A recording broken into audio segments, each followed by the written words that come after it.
Welcome back, everybody. Today I want to go back into a lot of the new upgrades that happened, and I'm going to kind of go into these individually, although I just want to throw them all out there. I'm going to call this one Sprite 2.0 because they introduced some new things to the sprites that kind of add to the dynamic of the game. So as usual, under your sprite screen, you're going to see the laundry list of sprites we have here for you.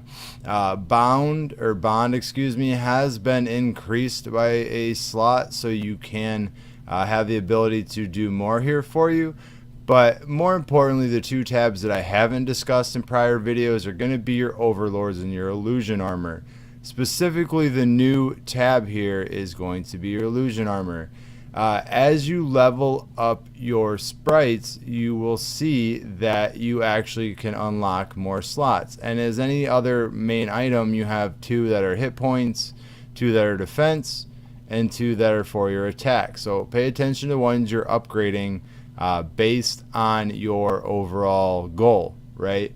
If you see the illusion armor preview, once you grab all of the actual sigils here, you can see the radiance that it will provide for you, and extra visual effects here for you, as well as the 20% max hit points for 4 seconds, an extra skill essentially that will provide. Okay, but let's go over it piece by piece here for you, because it's pretty dynamic, and at this point hard to obtain a lot of these items. But at the same time, let's get a grasp on it before it becomes second-hand nature for us all, okay?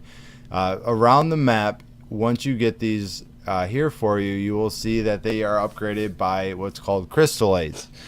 Basic crystallites, usually you can get from, right here it says, from decomposing fragment pieces. You will find them from other events and contests, disc frisbees, and Happy Shake coins, and all the other events that happen throughout the weeks. So pay attention to those, but overall not the most important resource you're going to acquire.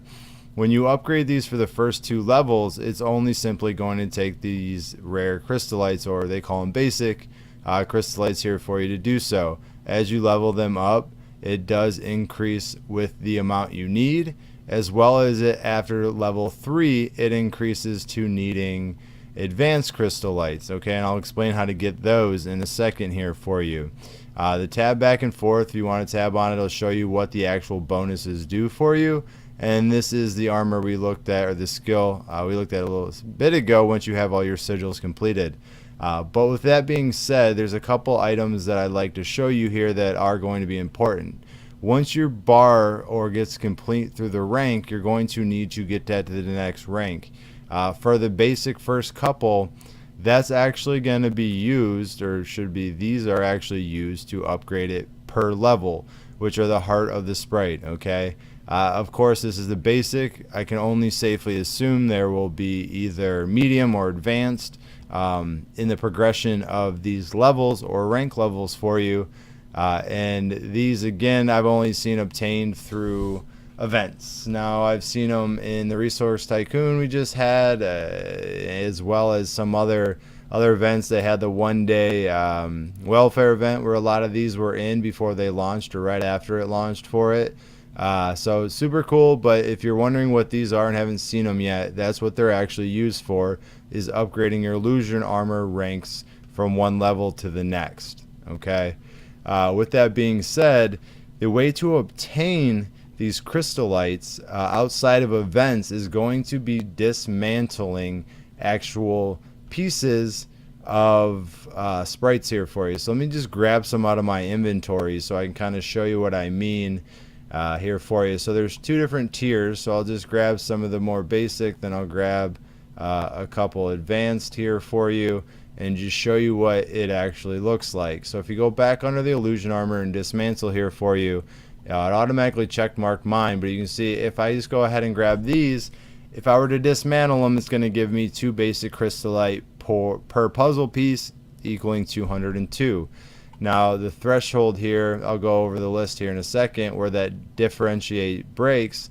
If you look at the advanced, the more advanced sprite pieces are going to give you the advanced crystallite, which make these very hard to obtain, because if you're trying to augment your sprite, it's kind of hard to do both, right? In fact, it's impossible. So you're going to have to pick or choose what you really want to do here. But as you see here, it kind of gives you some of the different sigils that you can acquire and what they really do here for you. And then if I look at the actual sigil, if I go to craft side here for you, they added all these into your normal crafting tab. The sigils themselves on how to obtain have not been out yet. I have not seen them in any event, and I have not seen them in any store or any way to get them. But let's be honest, they'll be out pretty soon. But if you look under the actual tier here for you, you have, excuse me, I don't want elemental stones. You have a bunch of different kinds of cores, almost like you have God souls, right? So the different ones are for different aspects. If you click on this one, it will tell you that it's a hit point bonus and lethal resist, right? If we go back to Heavenly Core, let's click on this defensive bonus and hit point bonus. If we go down to Blood Banquet Core, that one's going to be hit point bonus and resilience. So they're all going to be hit point bonuses, but besides that, the secondary characteristic is the one that's really going to pertain to you specifically. But if you also look at them, they're all different. So it's not as much of a choice at this point with crafting them from the shards and the God Soul, and you kind of choose whatever one you want. So it's not going to be as open as, hey, I'm going to get a bunch of these resources and craft the specific ones I want. So it's going to be interesting to see how they come out with what is actually going to make, or how they're actually going to make these obtainable. Okay. So as you level them up, you can obviously see here, if I drop down any, there's rare, epic, legendary, and mythic, just like any other piece of equipment. So with that being said, once you level all three of these up to the same level, you're going to go ahead and unlock that next level of your actual aura, or I'm not even going to try to pronounce this because it's just gibberish in my mind, and if it's a different language I don't understand, I do apologize. It didn't mean any offense by it. I just personally do not know how to pronounce it. So if you see here, if you have the legend or the legendaries, it's going to do this. If you have the mythic, it's going to look like this, which is super cool. But at this point, such in the infancy that we are all kind of grasping at straws on how easily these are going to be obtained and how much is actually going to be worth it. Are they going to charge us $300 like they do the wings or anything else to try to obtain these? Probably, but not overly giant jumps in BR as I did level these up to level 3. 30,000 here, 40,000 there. Don't get me wrong, it all adds up. But at the end of the day, it's not an overall make or break your character at this point, but a cool dynamic shift to the game. They did actually come out with the Gemini Overlord event again to try to obtain them through the Lunar event. Still overpriced, still not sure why it's worth it. But if I go back and actually look at the Overlords here, they did come out with a new one. Haven't seen any chances of how to obtain it, but it is here for you just to, I guess, look at and wonder what's coming next. One cool snippet I want to talk about here is I did notice that you can acquire more than one of the same Overlord. And I kind of asked myself, well, why is that important? What does that even matter?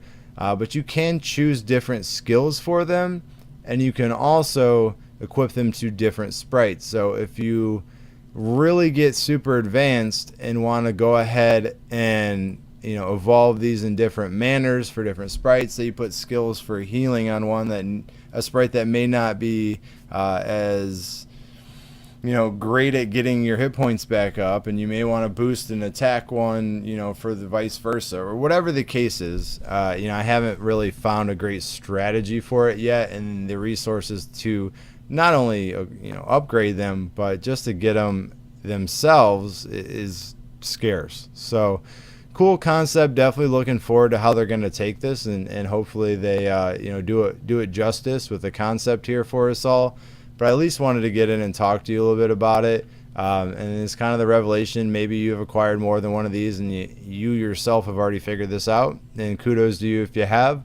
But really, I just wanted to talk about the illusion armor, the new concept for the sprites, the materials that come with them, or I should say upgrade them, the sigils, how the whole operation works, how you unlock each individual one, and that's again by the sprite level, your overall all sprite levels. So I mean that literally by you take this one's level 14 and add it with 15 and add it with 18 and so on and so forth, until you get to a certain threshold to unlock all those. And I think the last one was a total of 90 levels, I do believe, for your sprites to unlock all 6 of them. But super cool. One of the many upgrades they came out with, and I'm going to talk about the others in the next following videos here for you. But as always, I appreciate you for tuning in. If you'd like to support the channel, please don't forget to like and subscribe, and I'll catch you in the next episode.